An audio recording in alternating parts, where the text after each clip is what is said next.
Wisconsin is the state that brought us the blender, electric guitars, and the ice cream sundae. It's also home to Fordesoft, the one-man game developer behind the new platformer Emerald Shores.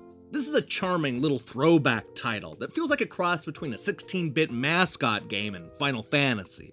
And although it's wildly uneven and the gameplay could use some tightening, there was just enough about Emerald Shores to keep me engaged for a couple of hours.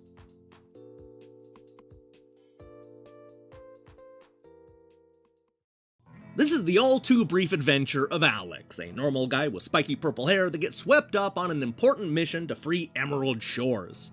At first glance, this new action game looks a lot like the QC platformers on the Super NES. It has colorful backgrounds, floating platforms, and all kinds of predictable enemies to jump on. But around the same time you stomp on your first enemy, it becomes clear that there's a lot more going on here. What you'll quickly realize is that there's some light role-playing elements, specifically in the leveling up. Alex starts out as a relative weakling, but by killing enemies and collecting coins, he'll gain enough power to beat even the toughest bosses. While this addition doesn't radically change the way we navigate through the platforms, it does change the pacing of each level. Suddenly it's more about going through and killing every last enemy, whereas in other games you would have just jumped over some of the bad guys without even thinking about it. There's a real emphasis on thoroughly exploring each stage and gaining all of the experience points you can. Though you need to be careful because there are no checkpoints, and when you die you start all the way over at the beginning of the level. Now, there's also a second reason why you'll want to thoroughly explore each stage, and that's because some of them have secret exits and hidden items. This is very much inspired by those classic 16-bit platformers, and that includes hunting for secrets. There are a number of extra stages to travel to and power-up items that will permanently enhance our hero, as well as bonus mini-games that have nothing to do with the platforming. And when you've completed the main quest, there's even a remixed version that changes up the obstacles and level designs. But even with all the hidden extras and bonus games, Emerald Shores is still a short platformer. Even compared to the 16-bit games it's imitating, this adventure is far from epic. On one hand, I like that it doesn't overstay its welcome, but on the flip side, it sometimes feels like the game is rushing through all of the ideas as quickly as possible. There are concepts that are brought up only once and then never heard from again. A good example of this is when Emerald Shores switches from a standard side-scrolling 2D platformer to a 3D racing game that's more along the lines of something like Mario Kart.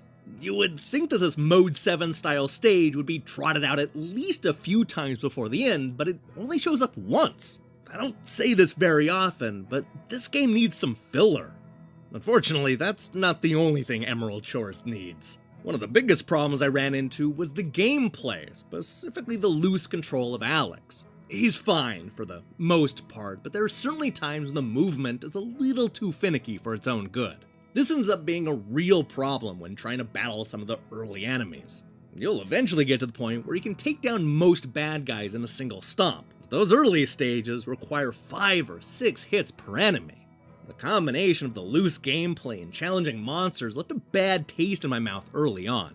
Sadly, the visuals don't help much. Don't get me wrong, there's a lot of personality in the enemies, and some of the bosses look great.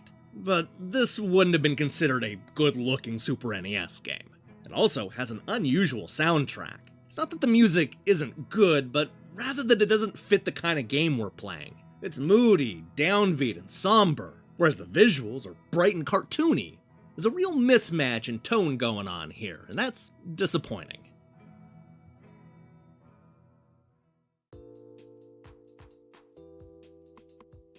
Emerald Shores is the kind of 2D platformer that is just good enough to be worth playing, but not unique enough to stick with you for years to come.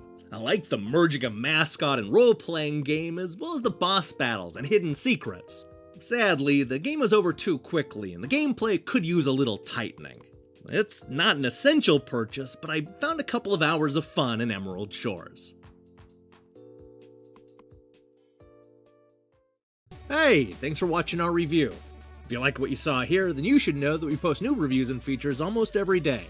So here's the question I have for you. What's your favorite mid-tier 16-bit platformer? I'm not talking about Mario and Sonic, I think we can all agree that those are top tier. But what about the just sort of okay platformers? Let me hear your picks in the comments below. In other news, I'm currently hard at work on a bunch of reviews.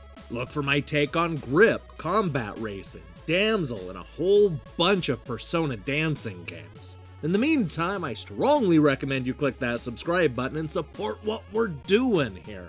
Until then.